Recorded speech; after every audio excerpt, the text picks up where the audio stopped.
I could probably.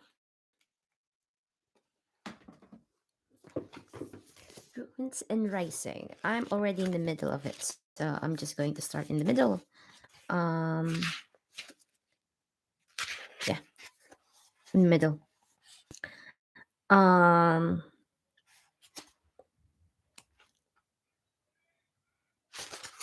Go, he said, waving us away. When I hesitated, he simply said, All of you. As the doors closed, I saw him slumped at his drafting table, his head in his hands. I trailed the others back down the hall. David was murmuring to Genya about the properties of vegetable alkaloids and beryllium dusts. I wasn't sure how wise it was for them to be colluding over poisons, but I suppose this was their version of romantic moment. My feet dragged at the prospect of returning to the spinning wheel. It had been one of the longest days of my life, and though I'd held exhaustion at bay, now it settled over my shoulders like a sudden coat. I decided that Genya or Tamar could update the rest of the Grisha on what had happened, and I would deal with Sergei tomorrow. But before I could find my bed and sink into it, there was something I needed to know. At the stairs, I grabbed Genya's hands. What did you whisper? Asked quietly. To the king. She watched the others move up the steps, then said, Na razrushaya, eya razrushost. I'm not ruined, I am ruination. My brows rose. Remind me to stay on your good side, darling, she said, turning one scarred cheek to me, then the other. I don't have a good side anymore. Her tone was merry, but I heard sadness there too. She winked at me with her remaining eye and disappeared up the stairs. Ma had worked with Nevsky to see to our sleeping arrangements, so he was left to show me to my quarters, a set of rooms on the eastern side of the mountain. The door frame was formed by the clasped hands of two bronze maidens I thought I might be meant to embody the morning and evening stars. Wait, my brother's supposed to check on me right now.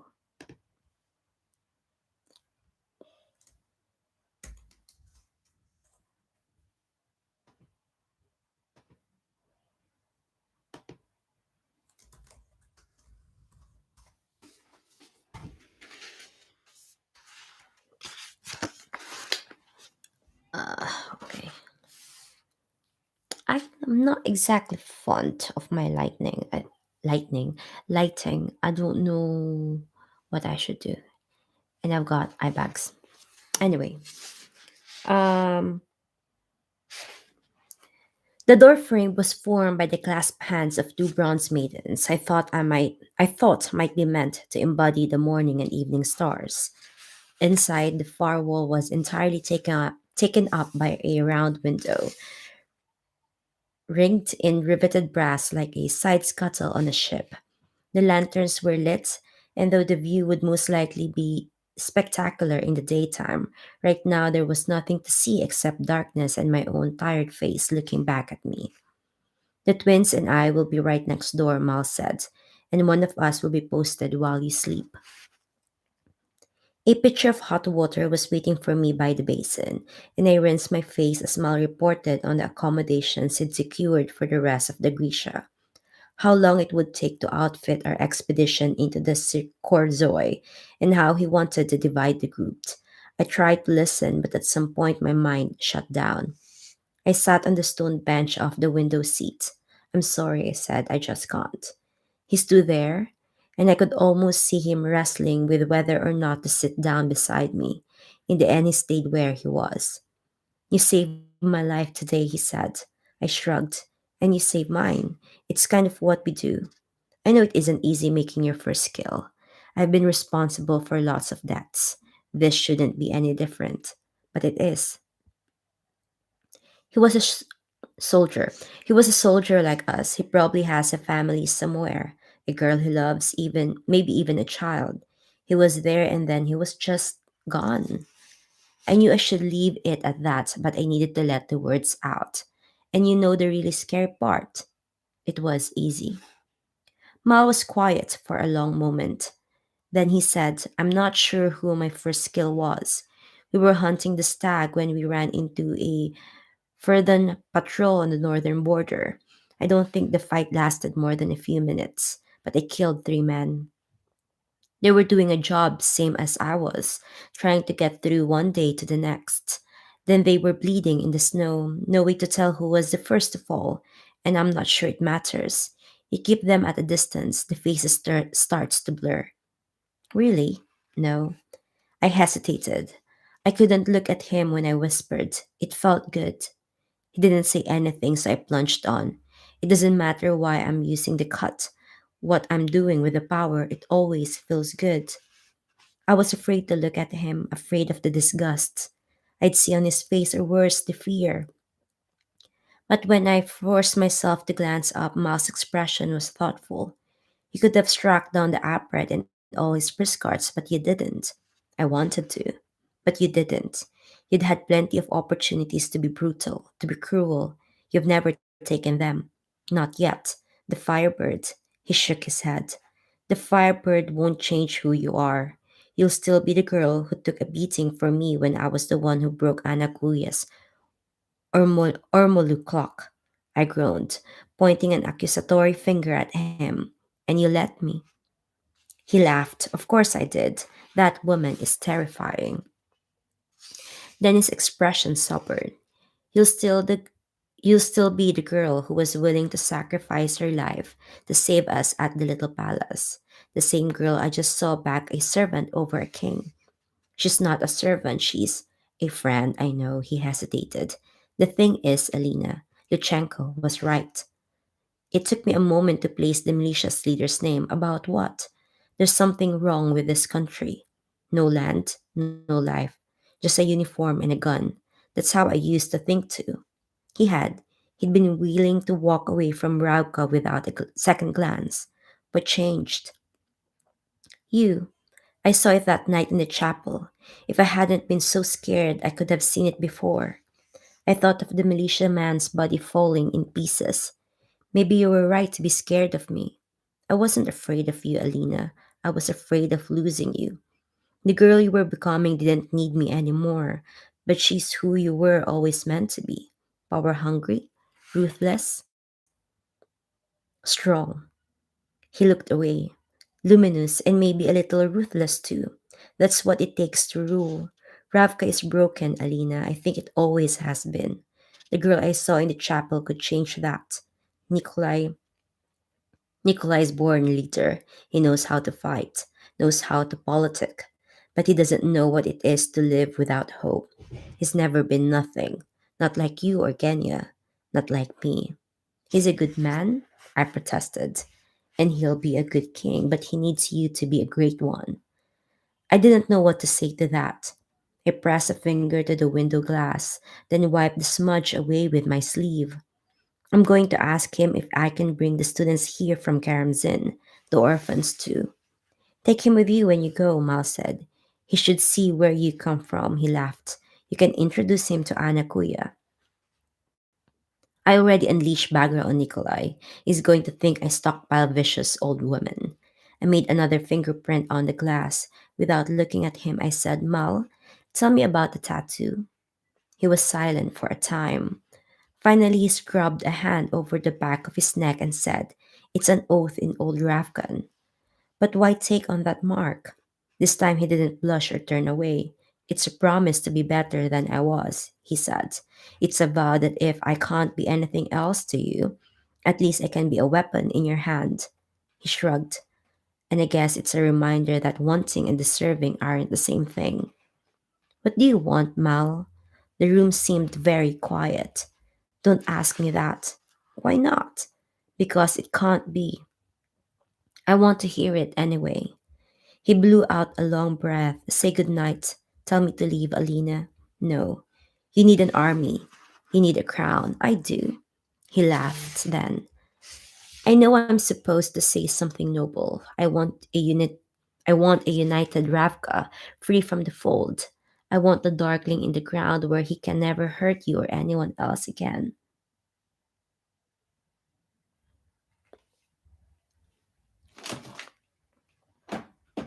He gave a rueful shake of his head. But I guess I'm the same selfish ass I've always been. For all my talk of vows and honor, what I really want is to put you up against the wall and kiss you until you forget you ever knew any another man's name. So tell me to go, Alina, because I can't give you a title or an army or any of the things you need. He was right. I knew that. Whatever fragile, lovely thing had existed between us belonged to two other people. People who weren't bound by duty and responsibility. And I wasn't sure what remained. And still, I wanted him to put his arms around me. I wanted to hear him whisper my name in the dark. I wanted to ask him to stay. Good night, Mal. He touched the space over his heart where he wore the golden sunburst I'd given him long ago in a darkened garden. Moi sovereni, he said softly. He bowed and was gone. The door closed behind him. I doused the lanterns and lay down on the bed, pulling the blankets around me. The window wall was like a great round eye, and now that the room was dark, I could see the stars. I brushed my thumb over the scar on my palm, made years ago by the edge of a broken blue cup, a reminder of the moment when my whole world had shifted, when I'd given up a part of my heart that I would never get back. We'd made the wise choice, done the right thing. I had to believe that logic would bring comfort in time. Tonight there was just this too quiet room, the ache of loss, knowledge deep and final as the tolling of a bell. Something good has gone. The next morning I woke the Tolya at my bedside. I found Sergey, he said. Was he missing? All last night.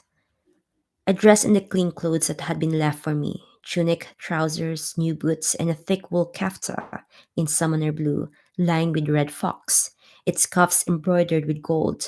Nikolai always came prepared. I let Toya lead me down the stairs to the boiler level and to one of the darkened water rooms. Instantly, I regretted my choice of clothing. It was miserably hot. I cast a glow of light inside. Sergey was seated against the wall near one of the big metal tanks, his knees pressed to his chest. Sergey, he squinted and turned his head away. Tolia and I exchanged a glance. I patted his big arm. Go and find your breakfast, I said, my own stomach growling. When Tolia had gone, I dimmed the light and went to sit beside Sergey. What are you doing down here? Too big up there, he mumbled. Too high. There was more to it than that. More to him. That ingenious name slipped, and I couldn't ignore it anymore. We'd never had a chance to talk about the disaster at the Little Palace, or maybe there'd been opportunities and I'd avoided them. I wanted to apologize for Marie's deaths, for putting her in danger, for not being there to save her. But what words were there for that kind of failure?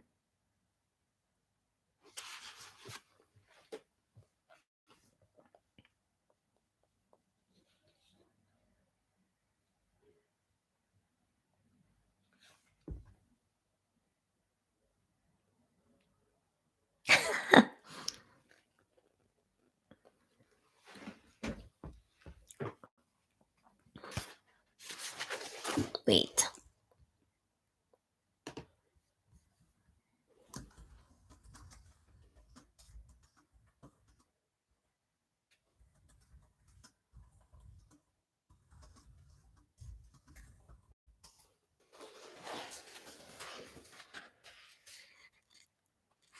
I wanted to apologize for Marie's deaths, for putting her in danger, for not being there to save her. But what words were there for that kind of failure? What words could fill the hole where a living girl with chestnut curls and a lilting giggle had been? I miss Marie too, I said finally, and the others. He buried his face in his arms. I was never afraid before, not really. Now I'm scared all the time. I can't make it stop. I put my arm around him. We're all scared. It's not something to be ashamed of. I just want to feel safe again.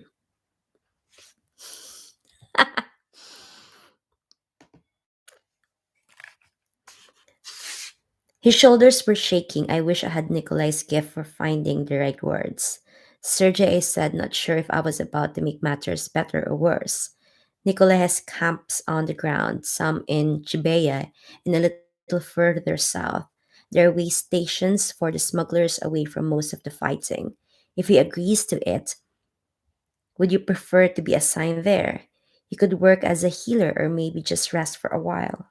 He didn't even hesitate. He gasps. Yes, he gasps.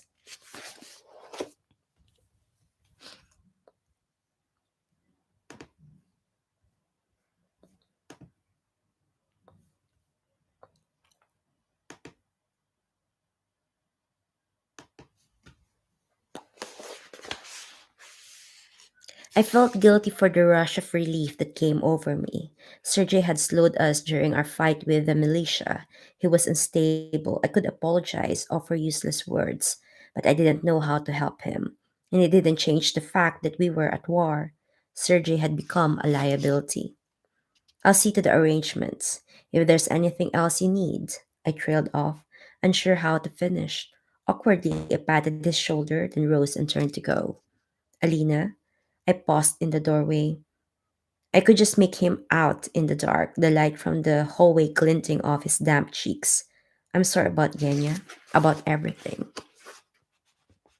I remember the way Marie and Sergey used to jab at each other. Thought of them sitting arm in arm, laughing over a shared cup of tea. Me too, I whispered. Then I emerged into the hall. I was startled to see Bagra waiting with Misha. What are you doing out here? We came to find you. What's the matter with that boy? He's had a hard time of it, I said, leading them away from the tank room. Who hasn't? He saw the girl he loved gutted by her son and held her while she died. Suffering is cheap as clay and twice as common. What matters is what each man makes of it. Now, she said with a rap of her stick. Lessons. I was so stunned that it took me a moment to understand her meaning. Lessons? Bagger had refused to teach me since I'd returned to the little palace with the second amplifier. I gathered my wits and followed her down the hall. I was probably a fool for asking, but I couldn't stop myself. What changed your mind?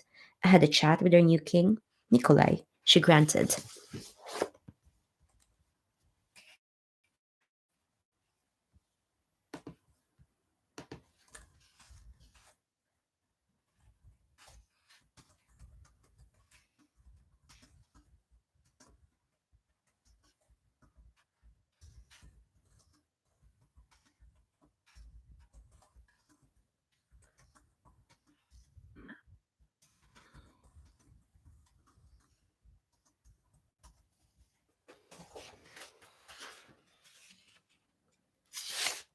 Hmm.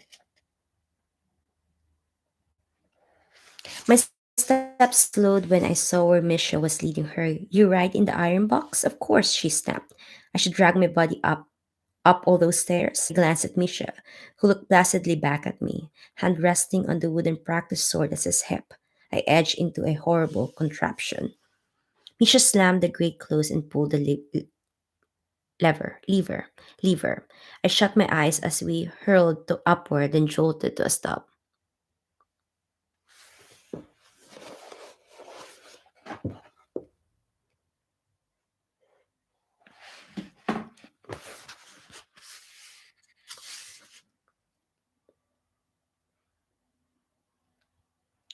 I shut my eyes as we hurled upward, then jolted to a stop. What did Nikolai say? I asked shakily as we stepped into the spinning wheel. Bagger gave a wave of her hand. I warned him that once he had the power of the amplifiers, he might be as dangerous as my son. Thanks, I said dryly. She was right, and I knew it. Though that didn't mean I wanted Nikolai worrying about it. I made him swear that if that happened, he'd put a bullet in you. And I asked, even as I dreaded hearing it. He gave me his word, whatever that's worth. I happen to know Nikolai's word was good. He might mourn me, he might never forgive himself, but Nikolai's first love was Ravka. He would never tolerate a threat to his country. Why don't you do it now and save him the trouble? I muttered. I think about it daily, she snapped back, especially when you run your mouth. Bagram murmured instructions to Misha and he led us to the southern terrace. The door was hidden in the hem of the shorn maiden's brass skirts, and there were coats and hats hung on hooks along her boot. Bagra was already so bundled up I could barely see her face, but I grabbed a fur hat for myself and buttoned Misha into a thick wool coat before we stepped into the biting cold. The long terrace ended in a point, almost like a prow of a ship, and the cloud bank lay like a frozen sea before us. Occasionally the mist parted, offering glimpses of the snow-covered peaks and gray rock far below. I shuddered. Too big, too high. Sergei wasn't wrong. Only the tallest peaks of the Elbgen were visible above the clouds, and again I was reminded of an island chain stretching south. Tell me what you see, said Bagra. Mostly clouds, I said. Sky, a few mountain peaks. How far to the closest one? I tried to gauge the distance, at least a mile, maybe two. Good, she said. Take its head off. Head off. What? You've used the cut before. It's a mountain, I said. A really big mountain. And you're the first Grisha to wear two amplifiers. Do it. It's miles away. Are you hoping I'll grow old and die while you complain? What if someone sees the range is uninhabited this far north? Stop making excuses. A heave of frustrated sigh. I'd worn the amplifiers for months. I had a good sense of the limits of my power. I held out my gloved hands, and the light came to me in a welcome rush, shimmering over the cloud bank. I focused it, narrowing it to a blade, then feeling like an idiot, I struck out in the direction of the nearest peak. Not even close. The light burned through the clouds at least a few hundred yards short of the mountains, briefly revealing the peaks below and leaving shreds of mist in its wake. How did she do, Bagra asked Misha. Badly. I scowled at him. Little traitor. Someone snickered behind me. I turned. We'd drawn a crowd of soldiers in Grisha. It was easy to pick out the red crest of Harsha's hair. He had an uncut curled around his neck like an orange scarf, and Zoya was smirking beside him. Perfect. Nothing like a little humiliation and an empty stomach. Again, said Bagra. It's too far, I grumbled, and it's huge. Couldn't we have started smaller, say with a house? It is not too far, she sneered. You are as much there as you are here. The same things that make the mountain make you. It has no lungs, so let it breathe with you.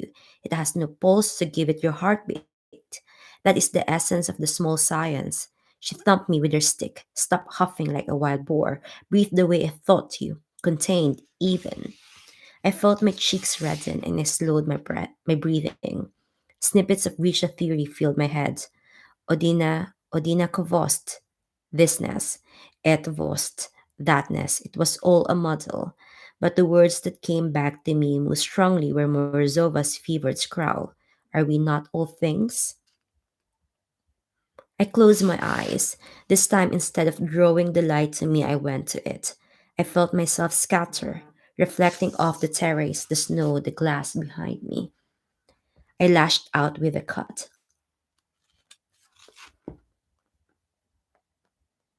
Thank you, Jer.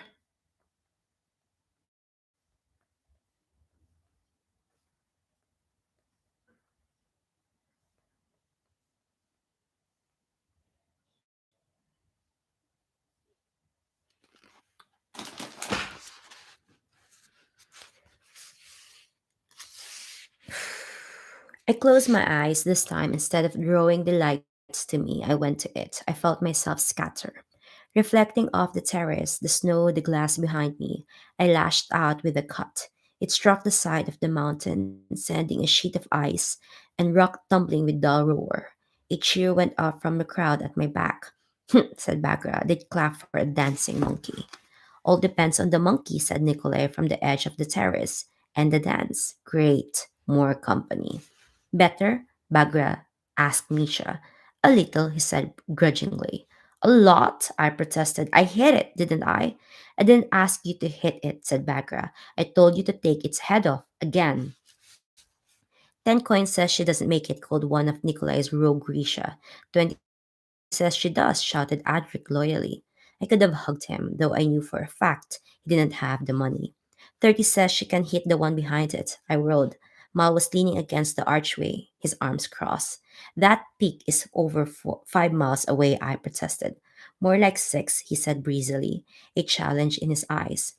It was as if we were back at Karamzin and he was daring me to steal a bag of sweet almonds or luring me out onto Trivka's pond before the ice had set. I can't, I'd say. Of course you can, he'd reply, gliding away from me on two big barreled skates, the toes scuffed with paper, never turning his back, making sure I would follow. As the crowd hooted and placed wagers, Bagger spoke to me in a low voice. We say like holes to like girl, but if the signs is small enough, then we are like all things. The light lives in the spaces between.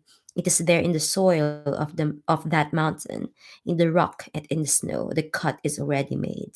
I stared at her. She'd as good as quoted Morzova's journals that time.